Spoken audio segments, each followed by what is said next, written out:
All right. Hey everyone, this is Mika, and you're watching Black Girl with Glasses on YouTube. I'm extremely excited for a couple of reasons. One, this is the very first episode of the Black Excellence series. And two, we have an awesome guest to set it off. She's not only a Black women's sexuality and empowerment mentor, but she's also the owner of A Southern Touch, which is a cuddling and companionship company in Atlanta, Georgia. So please give a warm welcome to Shayla D. Tumbling. Hi, everyone. So, for one, it's an honor to have you here tonight. I really appreciate it. I know that you have a busy schedule. You just came in, so thank you so much. You're welcome. Thanks for inviting me. I'm really excited to be here and to be able to talk to you tonight. Oh, that's awesome. Thank you. So let's get started. I've been researching your businesses, and I know that we talked a little bit in in private, Facebook rather. What started you on this journey to launch the type of businesses you run today? Okay. So interestingly enough, I was in school for many years, like a long time. So I have a bachelor's in English and psychology and a master's in mental health counseling. Oh, wow. And I was working on completing a doctorate in counseling psychology. So actually, I completed all of my coursework, and I only have 6 hours left to complete my doctorate in counseling psychology. So I'm trained as a psychologist. Right. I just haven't completed the degree yet. Oh, okay. Go ahead. I'm sorry. So like initially I was on the track to get my doctorate and to go into private practice for myself. And along the way, I knew that I wanted to do work with women. I knew I wanted to do work with Black women. I knew I wanted to do work around generational trauma. And I kind of had some ideas about what that would look like, just based on some experiences I've had in my life and some of my mentors. And things didn't work out the way that I thought they were going to work out with school. So in an attempt to be able to finish my degree a couple of years ago, I needed to figure out a way to finish funding like my last year and a half of school, because I was out of student loans and stuff. And I was like, oh, I have to pay for this, and school is really expensive. And for me, when I get signs about things, and for me, signs, if a symbol for me is something occurring like about 3 times, and I take more note of it. So I heard about cuddling before, prior to earlier when I was in my doctoral program. I heard about it. There were a couple women in New York who had separate businesses, and they both were cuddlers. I was like, oh, that sounds like a really cool business. And I had gone to Seattle for a year to do my internship. That was toward the end of my period with my school. And when I moved back from Seattle and I was in the transitional process to try to figure out, okay, how I'm going to finish this degree, I came across cuddling again, and it was a lady who was in Portland, Oregon. And I was like, this cuddling thing keeps coming up. I need to look more into this. And as I did my research on it, I was like, well, I like to cuddle. I know the importance of like being able to connect with other people in a platonic way, how that's really important. And this could be a beneficial service I could offer to people, and also it could help me to be able to have my own business. So when the plan was to move to New York to finish my degree. When I move to New York, then I'll be able to have my own business, and I can work that, and I can do the rest of the stuff I need to do for my degree without having to get a regular full-time job, because that really wasn't going to work, because my internship had to be full-time too. So that was kind of the catalyst for the cuddling business. And then I ended up moving to Atlanta, and I met with a friend who had a mutual idea. Hers was around providing companionship services for people. Right. And we kind of melded those together, and we created A Southern Touch. And the other part of my other business, which is separate from that, is my sexuality and emotional empowerment business. And that comes from that's like my core passion work. So that's the work around generational trauma, generational racial trauma, and Black women and sexuality and self-image and all that, and combining those passions of mine together to create a business and a service so that I could help women and help Black women, and help Black people. And I do work with men too, but that business, like the core of that, is around talking about the impact of generational racial trauma and how we can begin to do work to heal that in our lives, because it impacts all of us. Right, right. So thank you for all that. I do have a question about a piece you wrote on, and it's on your website. It's called Institutionalized Racism, White Supremacy, and Discrimination is Insidious. How did or do these forms of oppression affect you as a Black woman and as a business owner?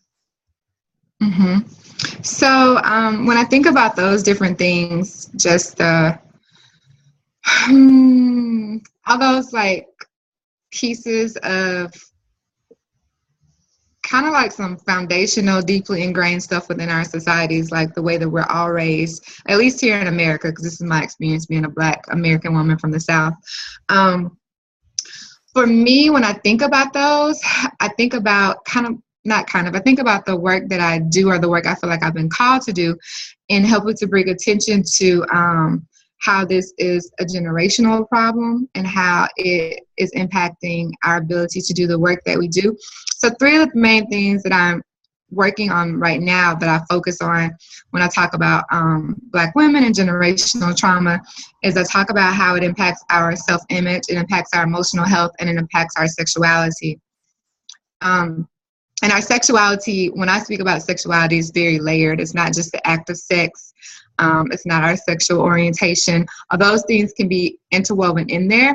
It has a lot more to do with the way sexuality is layered. So it has a lot to do with the way that we are embodied and the way that we express ourselves on many different levels related to who we are as women, how we identify as women, and how we're able to express that in this world. So thinking about those different things, like the self-image and emotional health and then sexuality, I chose those as main focal points because, like, in my own life, those have been things that I have had challenges with, and that is kind of what helped me to begin to craft the business, because it was like, okay, in my life, what are areas that I've struggled in? If I've struggled in those areas, and if I believe that a lot of that can be attributed to generational stuff, it can be attributed to the way our society is set up, and to white supremacy, and to institutionalized racism, and to discrimination, then it's not, I'm sure I'm not the only woman who is being impacted by that. So as a business owner, it impacts me in ways, being a Black woman. So there's still areas in my life in which I struggle with having confidence, in which I struggle with, I have growing edges around like emotional health, and I have to do my own work, like continue to do my own work around those things and create boundaries and be aware of like my mental health and be aware of different things that may come up. And it's so layered because there's so much stuff that impacts that, like the way I view myself, the way when I'm out in the world and I'm moving about and I feel like other people are viewing me, especially knowing the type of society that we live in, and how the views and the images of different cultural groups, and specifically like Black women, since I'm a Black woman and that's like the center that I come from, how that is viewed in the world and how that impacts the way that we feel we're able to interact and move. So all that impacts me too, like as a business owner, when I'm thinking about the products I want to create, how I want to put those out, networking, all those different things, that's in my mind at the same time. So I don't know if that answers your question. It really does, because it brings me to my next question about Black women and our bodies. And we're often policed, actually. Like, I don't know whether or not, actually, there was a story in Atlanta, Georgia about a paraprofessional who was disciplined or went through a disciplinary action because of the way she dressed while on the job. And it was a way that, her body was policed. And that has everything to do with systematic oppression, just like what you were talking about. Through your work, and I think you answered this beforehand, I was wondering, how do you help through your job? How do you help other Black women heal from systematic oppression, especially when it comes to our minds, our bodies, and spirits? Mm-hmm. So what I have begun doing is I have created I've created a program. Well, one, I have a mini guide ebook that I created, and it's called 4 Steps to Sensual Liberation, I believe. It's but it's a mini ebook guide I created, and it's on my website. But that's like a start, like a product that I created for people to be able to utilize, and they can use that on their own. And then I'm also in the process of creating more products and services for people to utilize. So I kind of view my work in being able to do it around like the educational piece, and that's the bringing awareness part. So I do that through doing presentations. I do that through creating workshops, and then going out and facilitating those workshops, creating spaces where people can talk. I can provide some education, and we can engage in dialogue. Mm-hmm. And then for people who I might not be able to connect with face to face, I've also created a virtual program. So I created a virtual 5-week program for women. I created one specifically for Black women, so it can be done online. And my idea is that I will be able to take people through it in like groups. So say if I have 10 women sign up at one time, there'll be one cohort, and we'll work through it systematically. We'll work through the program together, and it's a 5-week program. So we start out by, we'll have like a 1-week call where we talk, they'll get the topic. And then ideally I'll be able to connect with each lady in the group and do one work with her while she's also working on that aspect of the program. And then we have the group support too. We're able to come together as a group and discuss the different things that I've created, which I believe for this level of the program are really good introductory topics to focus on, and helping to begin to do the work of bringing more awareness, and then to begin to do the deconstruction process. Okay, so I meant to ask you too. I know that you work with a lot of women, but you also work with men and young boys as far as helping them dismantle or even eliminate a toxic masculinity, or help them, get in touch with their feelings and emotions. So I do also work with men. So while my core and my heart is doing work with Black women, I also I've had a variety of clients. Like in my lifetime, I work with like men, women, singles, couples, people of all different ethnic, cultural backgrounds, and all different ages, from like little kids 5 to like adults that are in their 60s. So I work with a wide variety of clientele just in my training and my work as a training as a therapist, working as a therapist, like in that arena. So I have that experience. So I do have men that reach out to me for work, and I've created a specific program. Actually, I was just beginning to share that again, maybe like last week or the week before. I created a specific program for men where they can do one-on-one work with me, and they can receive emotional support from someone who has professional training, although I don't work in the capacity of therapist or counselor, but I still have all that knowledge that I bring into the work that I do. So I work more of in a coaching capacity now, mentoring, facilitating. So yeah, I do work with men. And the same thing, it can be one-on-one coaching. And I also began to actually craft a program for men, kind of like the one for women. And I'm still in the process of like fleshing all that out. But I had the outline for it, and I just kind of like paused on that for a minute, because men do reach out to me, and I'm still trying to figure out the best way in order to provide them like with services.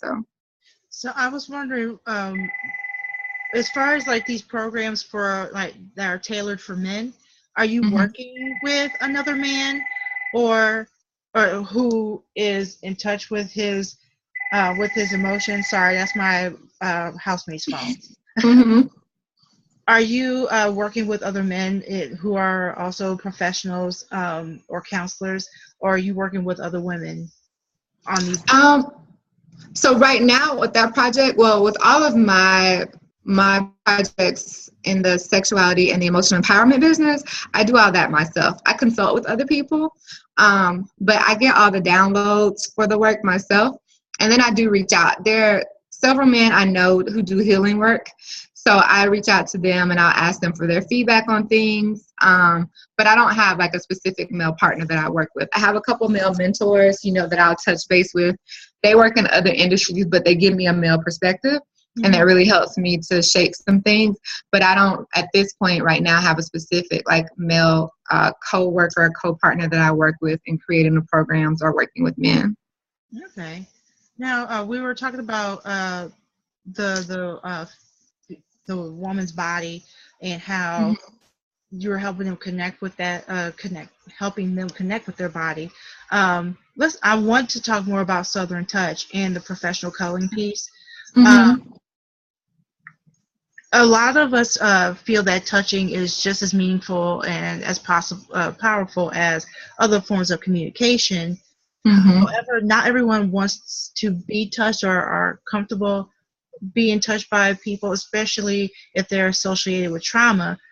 How do you and your staff provide services for those who've been traumatized but wish to use cuddling as a form of therapy? So, right now, again, in this aspect, I try to pull in I pull in like my psychological training. And so when clients reach out to me and they want services, there's a process we take them through. We like try to do a face-to-face meeting or like an online meeting and call to see why they're interested in receiving cuddling services, what they know about cuddling, those types of things, and then try to figure out what may be the best plan moving forward and working with them. And so I try to do an assessment when I'm working with clients and figure out, it's not anything formal and not like what I did when I was doing psychological work, but I do try to utilize that skill of like bringing in assessment and figuring out where the client is in relation to their comfort with touch. And if it's someone who I feel like may not be at the level that we would be able to work with them yet, I would refer them or, encourage them to perhaps seek out another type of treatment or counseling or therapy prior to coming to work with us, and then maybe working in conjunction with us. So trauma, there are many different forms of trauma or ways that people can be traumatized. And so depending on the stage the person is in with their healing work around trauma, it might not be good to begin to integrate the touch with them until they've done more of their healing work at a different level, maybe with someone who practices as a psychotherapist. Because again, although I'm trained as a psychologist, I don't practice as a psychologist. So I have all that training, but that's just like, I do not practice as a psychologist or as a therapist or as a counselor because there are legal things around that. And I don't utilize my degree like that. So like I said, I'm more of a coach and like a mentor and like a facilitator. So anyway, just using like all the knowledge I have about trauma and just being aware that there are different stages that people go through in the healing process. If it is a client that I feel like, I also use my intuition too when I'm working with clients. So if it's a client I feel like, it feels like they may be at a stage of like the healing process where they need to do more work, I'm going to refer or encourage them to go and to work in another capacity first before we start integrating the touch, and working with them. Right. So with like most Black folks, women in particular have difficulty reaching out for help because of the strong woman stereotype. I mean, there are many other stereotypes, but that particular one encourages women not to ask for help. So when you do work with those type of clients, what is your process of providing services to women who are told they have to hold it together, or if they reach out for help, they're weak? How do you use your training and how do you use your services to basically make them comfortable and make them realize that it's okay for them to take care of themselves and ask for help.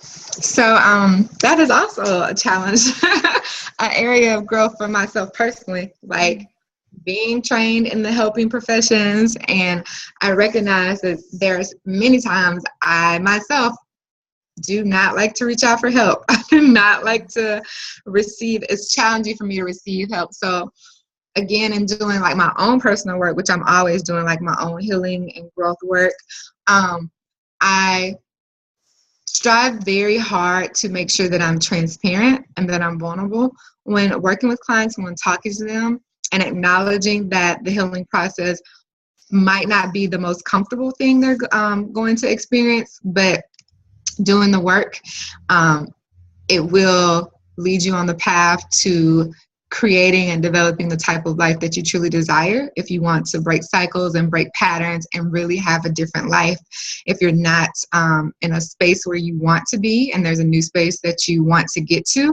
then we have to do the work to do that, right? So I really try to incorporate like my own experiences and acknowledge like, hey, you know, I'm a trained helping professional and I still oftentimes struggle with, you know, receiving help, reaching out for help, and it's okay. You know, I acknowledge that and then I do it. I have many friends in the field who are psychologists and therapists, and we will consult with each other and we talk about different things. And when I was talking to a friend a couple of days ago, she's a psychologist, and I was telling her about something going on in my life, and she was just like, "Are you giving yourself grace?" And I was like, no, I'm not. I'm just really like not right now. And she was like, you need to give yourself some grace. And I'm like, I know you're right. Like, I know that. And then, you know, being in the process, we get caught up like in our own stuff. So helping other people can be easier at times because it's a lot more objective. But then sometimes when we're in our own stuff and doing our own work, we need other people to come and help us. And it's a good reminder for me when I do meet a client, I'm engaging with a client, and oftentimes, you know, that'll be triggered for me. I'll be like, oh, that must be what I'm like in that moment. And I can share that with the client and say, hey, you know, I'm over here, and while I'm able to provide you with like help and guidance right now, that's also a challenge I have. And it's something that you can work through because I've worked through it too. You know what? So that's my main thing. Just right. being, I'm sorry, go ahead. I'm sorry. Oh, no, that's my main thing. Just really working on being transparent and open and vulnerable when I'm working with people, just about my experiences. So. Right. You know, here in New York State, what you're doing as far as like mentorship is called being a peer specialist. So basically what you're doing is you're being that person's support. And whether you are using mental health services or not, you're still acting as that person's support system while you're giving them the opportunity to do the work on their own behalf. And you basically use your own personal stories and your own personal struggles to relate to that person and empathize with that person, and basically tell them, I'm what you're going through, I've been through, and you're not alone in this process. So that's basically what I'm hearing you say. Yep. That's a major part of it, because when working with people, what I know to be true is, and even when I think about like when I seek out mentors, when I seek out coaches to work with, when someone's work calls to me, we really want to be seen. We really want to be validated in our experiences and our feelings and in our emotions. And we want to know that someone gets us. They understand us. They can connect to us in some way. And that we're not out here just like floating around and being crazy. I use that in quotation marks. You know, like, I'm just like, oh my God, like nobody can understand or nobody gets it. Like, that's really what we want. I think as human beings, like on every level, connection is really important for us. Even people who say they really don't like people, that connection is important because we're interdependent, like species. We need each other. We're very social beings. That's how we were created to be. So we need to connect. We desire to connect. We yearn for connection. So knowing that there's someone out there who can see us, and that's a big thing for me, especially like being a Black woman, There are some people I connect to in their work, and it's like, oh, she sees me. She gets me. That's another Black woman. That's another woman of color. They get it. They understand. There's a commonality there. I know we're not all the same. We're not a homogenous group. And there are commonalities, like being a woman. There's a commonality in being a woman that only other women can understand. You know, there are going to be variations in that, but there are things that if you are a woman, you just get. Sometimes we can just look at each other and be like, yeah. Same thing with being Black, like your cultural background. There's just things that you just get. Even within the subsets of like Blackness, you know, different groups. Like there are things that you just get within the group that you're in. So that's really important. Right. So I noticed that whenever you talk about interconnectedness, interdependence, and then to me that sounds like intersectionality. And I was wondering, how often do you incorporate intersectionality in your work, especially since you talk about racism and systematic oppression and things of that nature? I feel like it is ingrained in all of the work that I do, especially with the sexuality and empowerment business that I have. I feel like even when I think about other programs I'm creating for like Black women right now specifically, and then the programs that I am creating for men, that I want to make sure that in doing the work, we're going through and we're looking at the different aspects of our identities, because that's really important in how we operate and how we move. Right. And I feel like a lot of times that doesn't happen. So on one hand, there's a lot of it that goes on, but I have to recognize there's certain circles I'm in. Like I'm in groups of women who are sexuality educators. I'm in specific groups of women who are women of color sexuality educators. I'm actually in a group called Women of Color Sexuality Health Network, and it's all women of color all over the United States. There might be some people in other countries too. They do sexuality education work at different levels. Some are therapists, some are educators in the community, some work in academic settings, creating programs, doing counseling, working on changing policy, just all levels of that. And I feel like in my groups that I have like that, that's all, we're all up and through like the intersectionality and looking at the different aspects of identity. And then I have to remind myself coming out of that, that's kind of still like a very small subsection. And so I just try to remain cognizant in the work that I do when I'm talking to people, when I'm sharing information, to look at the different levels of the individual or the different levels of the groups that I'm addressing or I'm talking about, and how all that intersects, in my work, and bringing awareness to that and making sure I myself am acknowledging that as much as I can, as much as I'm educated about, as much as I have knowledge and experience with. So. Now, you said that you had intuition and you use your intuition in your work. So how do you use your, I take it that you're like a spiritual person and you use a lot of your intuition to connect with your client. How does that, I guess, like, how do you use your intuition? Like, what is that like for you? Okay. So, I guess, for example, I create outlines, like say the program, just use the program that I have with the women. So it's called Sexuality and Emotional Empowerment Program. It's a 5-week virtual online course that I created. So with that program, each week we're going to go through a different topic, and we'll do a work as a group. They have coursework to do themselves, like on their own, and then I would check in with each person individually in the group and do like a little one-on-one session with them.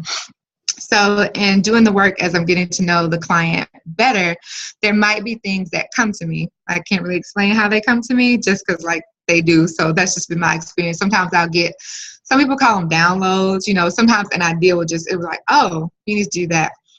So I don't always stick to like the script or the outline that I've created. I might get a download and say, hey, I want you to do this, to add this to the work that you're going to do this week, and for me, that's my intuition. I know it's my intuition. Sometimes it's hard to articulate. Like I said, it just comes to me and I just go with it because I trust it. So when I've been working with other clients, I have this couple I was working with one time, and I was creating our work together. As we were going along, they had some things going on in their relationship. So we were doing some work around trust and around forgiveness and stuff like that. And I would start I'd be reviewing my notes in our session from the prior week. And I'd be like, oh, okay, this week we're going to talk about this. I want to check in. They had this work. And then sometimes in the middle of us working together, I would get like a download, like a thought or whatever. And I'd be like, oh, okay, then they need to do this next time. And that wasn't even like a part of what I was expecting to have them to do, but it was something that came to me. And I know that was just my intuition, and it might be a special assignment or the way that I wanted them to do the assignment.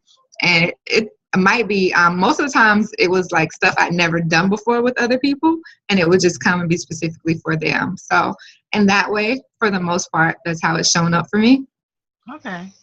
Now I have a question about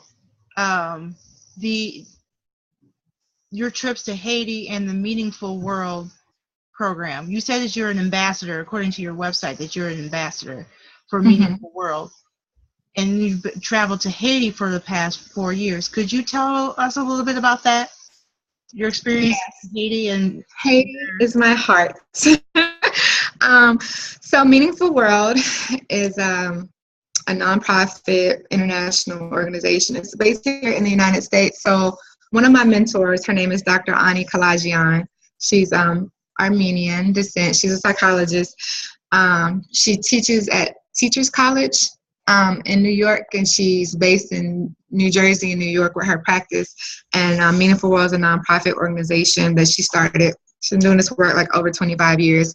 So there are teams of us that go out.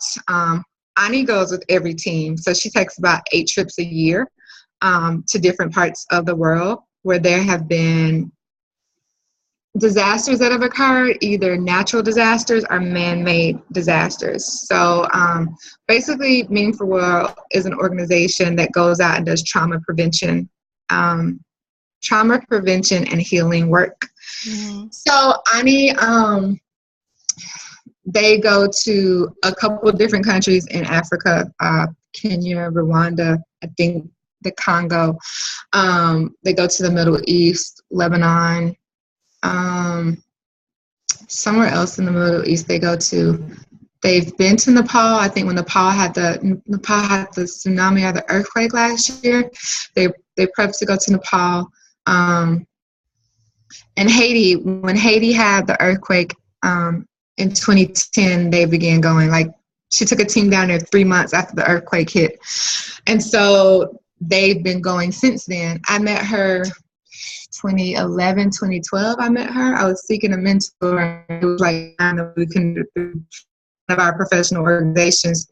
So she told me, this is how work I do. I do international trauma outreach prevention work. I talk about intergenerational trauma. And that was actually when I first became introduced to intergenerational trauma. Around the time, because there's another book that I read that was really helpful with that. And I met her and she was like, I do this work. If you're interested, I can be your mentor. And I was like, yeah, you do what I want to do. You travel the world and you help people. And we're talking about trauma. So I started going with her to Haiti. We raised money to go as volunteers because her nonprofit doesn't have a funding base. So everyone who's a part of it is a volunteer, usually like students and community people in the community. She's created a 7-step healing model. It's a holistic integrative model. And she teaches that model, and then we take the model out and we go to different areas. So since I've been going to Haiti for the past 4 years, what we do down there, she had a colleague that is Haitian, and she met him in New York, I think, at a university. They worked that together. But he's back down there as a president at a university.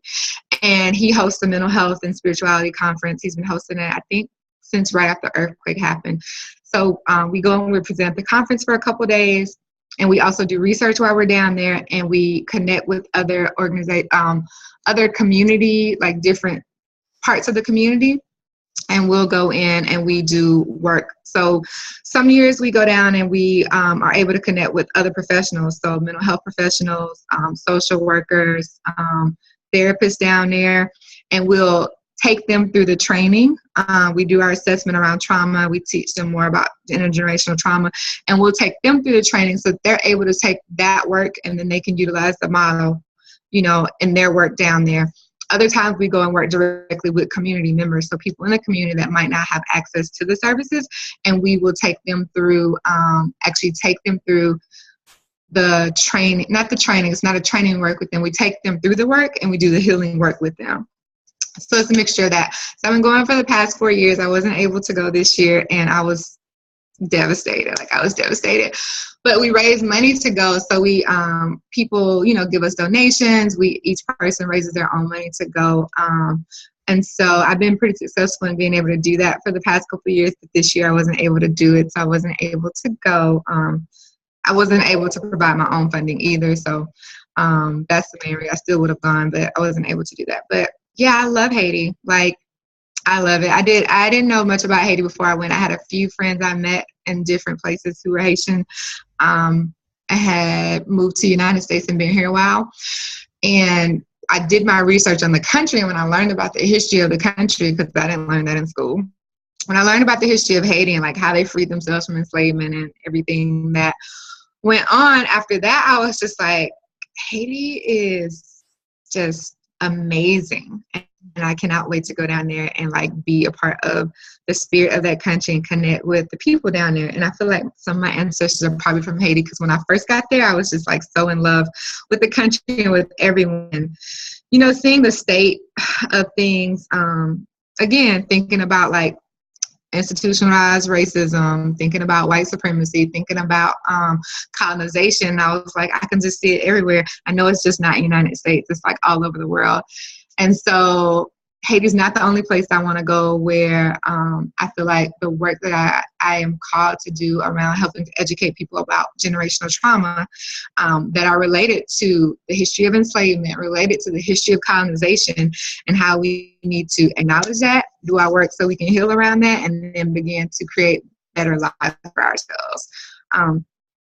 Yeah, but Haiti's just amazing. It's super hot down there, and the people are like beautiful, and I just blend in. I don't know French or Creole yet. As many times as I've been, we only stay for like maybe 12 to 14 days.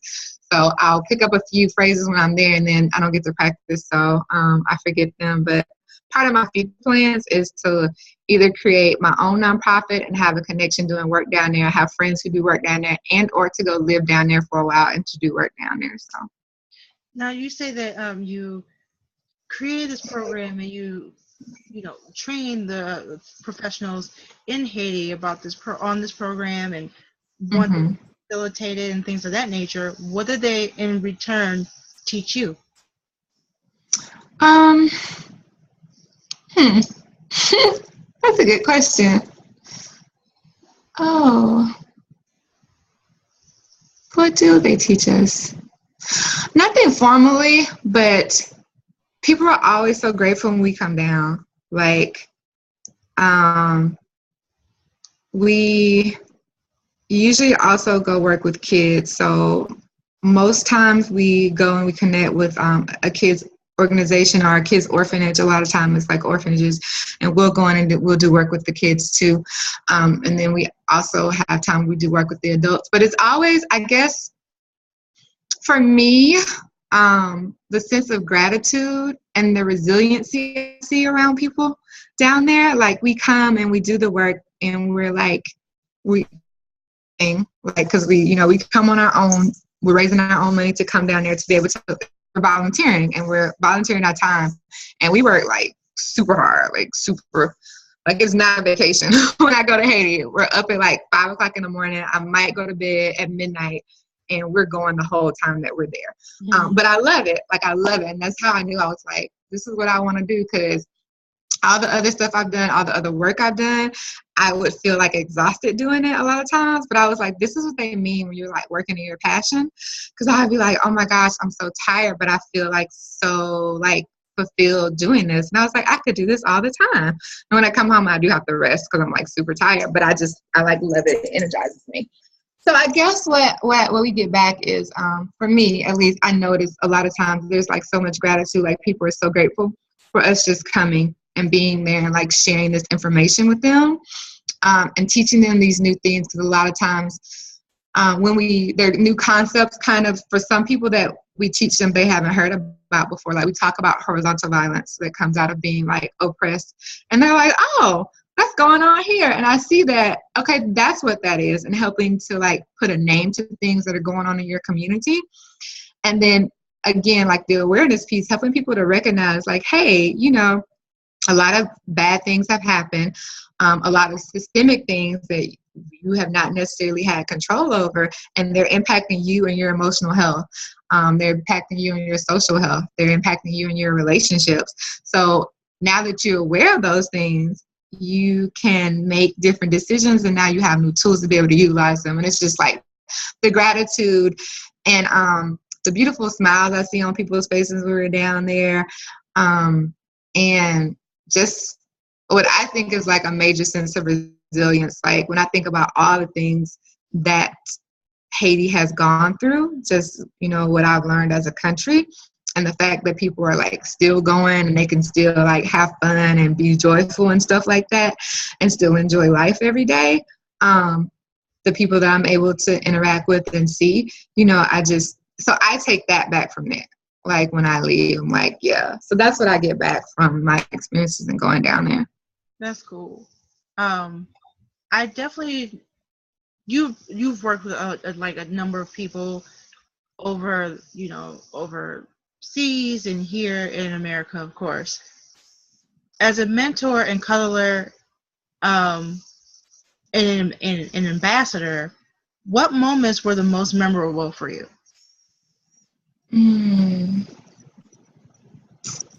Let's see. What were the most memorable moments for me?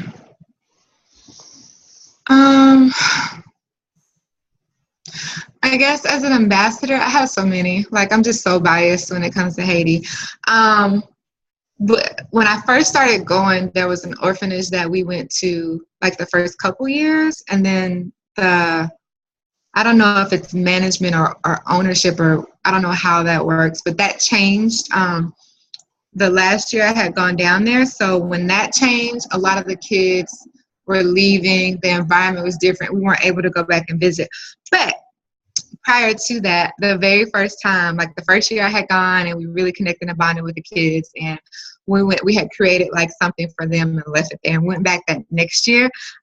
They were so excited to see us, and they had saved the artwork that we had all created together, and it was like, oh my gosh, like they remembered us, they remembered our names.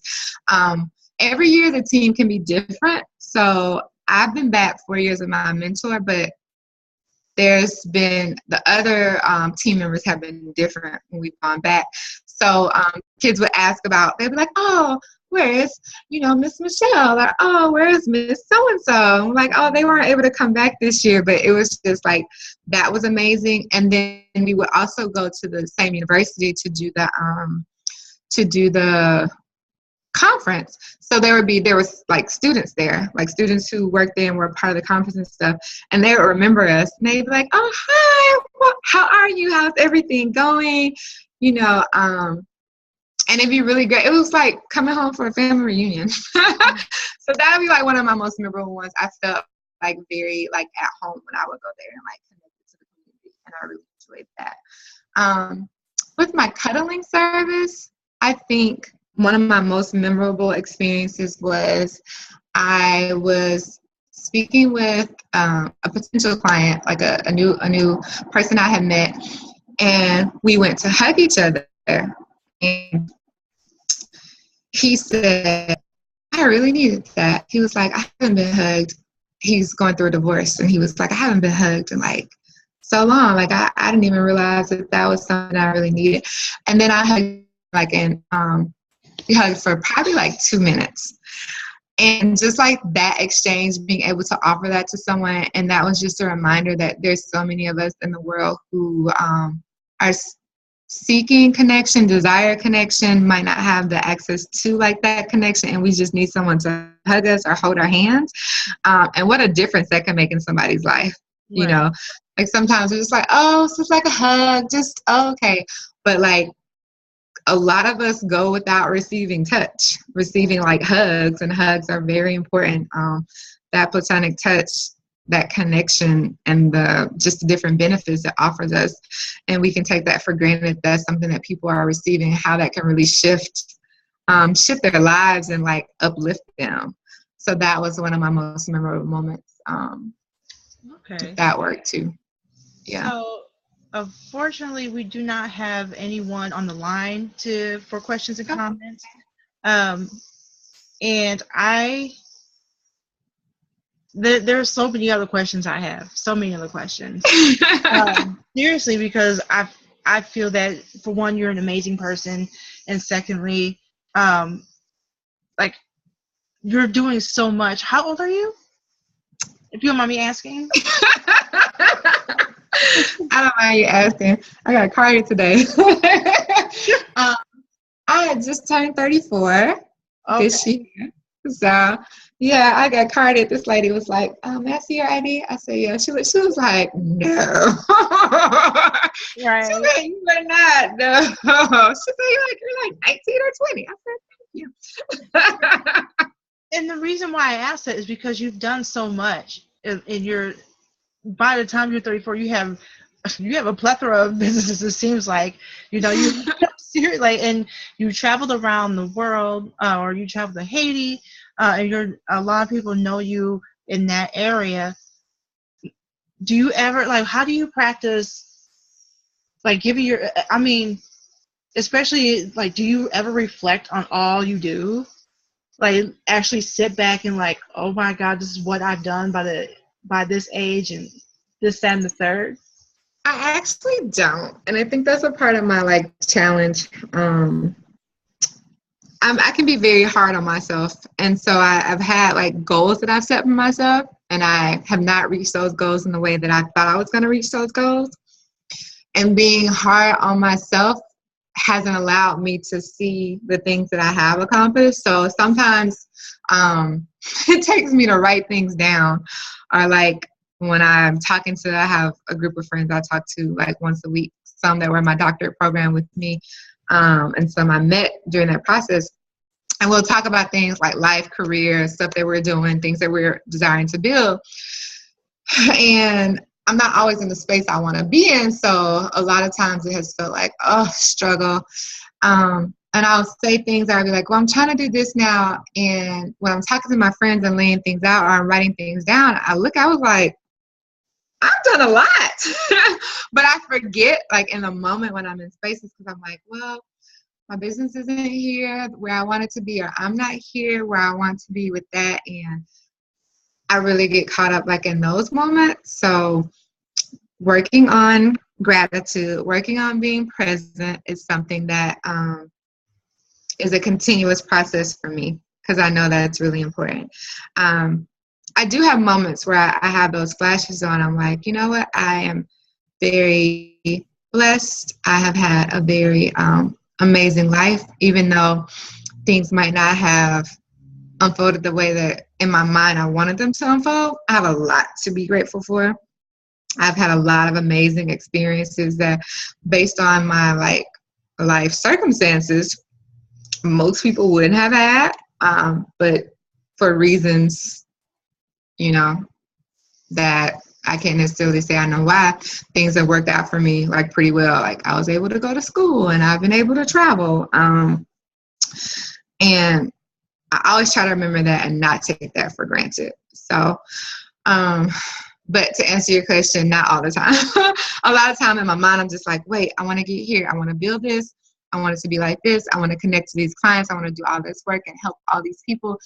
And I kind of get caught up in the process of doing that and trying to figure out how. And I'm a big picture person. I'm a do the work and the facilitation person. I'm not really a business person. Yeah. So you know, like the business stuff is like, I want that to blossom. I want to be able to support and sustain myself because I want to do this work, and I don't necessarily want to have to like devote my life working on building someone else's dream and then having to do my dream on the side. I want to be able to do my dream and to help people in the manner that I feel like I'm called to help people, and it also be able to sustain me and support my life.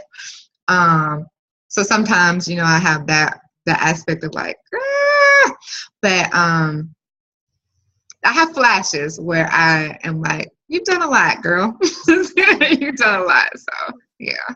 And I was wondering, like, that's a form of self-care, actually, to basically reflect on all you've done, even though you feel like you are not where you're supposed to be or whatnot, because our minds play that trick on us all the time, especially if you're the type of person that you're ambitious and you have like a picture in your mind about where you want to go. Seriously, I'm the same way. But sometimes and I'm glad that you like mentioned your friends as well, because I'm pretty sure they are the ones too who always tell you like, girl, look all you did. Like, this is what are you talking about? Like, I can, you know what I mean? So I was wondering, besides talking to your friends and sometimes, you know, reflecting on all you've done, what other forms of self-care do you do, you know, especially since you've worked with so many people? Because I know that you probably like pick up all their energy too, you know, and you have to like you have to get yourself together. So like how, like especially spiritually, how do you take care of yourself? So I incorporated meditation. I'm not like the best meditator, but I know it's beneficial. So I work on incorporating meditation, doing my version of meditation. I like to be in nature. So I don't like bugs, but I love being in nature. So if I get to the beach, I'm in heaven. I love warm weather, and the ocean is like part of my soul too. Even though I don't know how to swim, but like being on the beach, being able to walk and be in the water and just being around the water. So if I can't get to a beach, like getting to a body of water, like a stream or a river, like I like moving water. I'll do lakes too if that's my option, but being around water, being out in nature. If there's spaces I can go and like ground myself, like be out in the grass, I'll try to do that. So some places I might not be able to go and take a walk in the woods or something like that. But if there's like green space outside, I can go and just put my bare feet in the grass or go sit out there. I try to do that and like sit in the sun. So I'm a sunflower child and just let the sun beat down on me. So those types of things. I'm from Mississippi, so I grew up in the country. So like fresh air is really important for me, like being able to get outside. Things I didn't realize when I was growing up.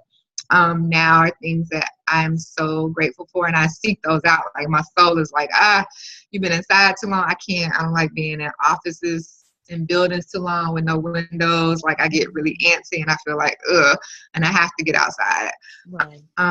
So doing that, I like to eat cake. Everybody doesn't think cake is healthy, but I said my own mantra. So my mantra is cake is good for me and it makes me skinny. So I like to eat cake. I love to read if I have time to read, but I've been a reader all my life. My family makes fun of me. They're like, girl, you will always be playing in the book. You be in the bathroom reading. You be in the car reading. You be at the table trying to eat and read. I would like take a book in church and have a book inside my Bible and be reading in the choir stand. So reading to me is something so special, but like, because I love it so much, I kind of try to use it as a motivating factor. So a lot of times I won't let myself read stuff if I feel like there's work to do. And I've been in that space of like, you got so much stuff to do. I haven't really been reading just for pleasure. The books I do read are usually books where I'm like taking in more information and knowledge, like sexuality books or books about communication or books about trauma and stuff like that. So it's usually those. So I'm actually looking I need to find another good author. I love Chimamanda Adichie. So I need another author like that where I can read like something that's completely not related to the work I'm doing. It's just like pleasure reading. So I saw Toni Morrison has a new book out. I may actually go get that one. So like I do that. I love movies. I love movies. So I will go to the movies a lot if I can. I'll go by myself. I love going to matinees. I'll go with friends too, but because my schedule's a little different than my friends, sometimes I can't wait on them. So I just go by myself to the movies. That's another thing that I do. And I like sleeping. Sometimes sleep is an escape, but for me, sometimes it is. It's very restorative. So I like sleeping too. Yeah, as like self-care. Well, So. that's cool. I was wondering, like, as far as books, are you like a science fiction fan at all? Name me some science fiction books, and I'll see like if I know those and if I like that. There is Octavia Butler, the Parable series. Mm-hmm. I'm now reading the Twilight Zone series. Oh my God, it's really cool. It's political in nature, but I love that type of thing. Let's see. You said you love fan fiction. There's Star Trek fan fiction. It's really okay. Now, what kind of fan fiction do you read? I like not. I don't know if I like fan fiction. I thought you said fan fiction for some reason. Oh, okay. I don't know, cause like 50 Shades of Grey was like a fan fiction book, wasn't it? Or was Twilight like fan fiction? You know what? 50 Shades of Grey was based on the Twilight fanfic. Okay. Called Masters of His Universe or something like that. Oh, okay. And I didn't read that book, but I watched the movie. You ain't missing nothing. That's what I heard. So I like stuff like I guess I like books with heroines in them. I like books about, by and about Black women. So like Toni Morrison has always been a favorite author of mine. Gloria Naylor is really good too. The woman of Brewster plays. She passed away today. Did she? Yeah, she had a heart attack. Oh, I didn't know that. Yeah, but Women in Brewster Place is really good. Mama Day is good. The Color Purple is good. I love Alice Walker. Yeah. If you're into children's books at all, there's Walter Dean Meyer. He wrote The Young Landlords. It's hysterical. Okay. But it's really good. But yeah, like I have like a whole library that's not even in my house right now. For real. But we are actually out of time. Oh, okay. So it is a pleasure to talk to you, Shayla. It was awesome, for real. I had a really good time tonight, and I want to thank everyone for tuning in or will be tuning in on when I put it on YouTube. So if you like this series, please let me know, and I would definitely do more videos and I would definitely try to find people to make that happen. If you want to learn more about Shayla and her businesses, you can visit her website and follow her on Twitter and Facebook. You can also follow Black Girl with Glasses on Facebook, YouTube, and here on Twitter or whatever. And I'll post our information in the description of place. So thank you again for an awesome show, Shayla, and everyone out there.